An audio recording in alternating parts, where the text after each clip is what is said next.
السلام عليكم ورحمة الله وبركاته. كلن وعن مeel walba oo aad joogtaan saaxiibada qaaliga ah. Somali Cartoon waa shabakad soo saarta barnaamijyo badan oo ay ka mid yihiin arrimaha diinta, taariikhda, arrimaha caafimaadka, waxbarashada iyo dhammaan barnaamijyada madadaalada qaab kartoon ahaaneed.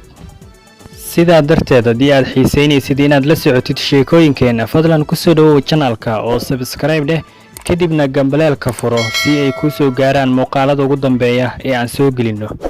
sidoo kale waa nala wadaagi kartaa fikradahaaga adigoo nagala soo xiriiraya emailka shaashada kaaga muuqda ama waxaad fariintaada noogu reebi kartaa qaybta hoose ee commentiga.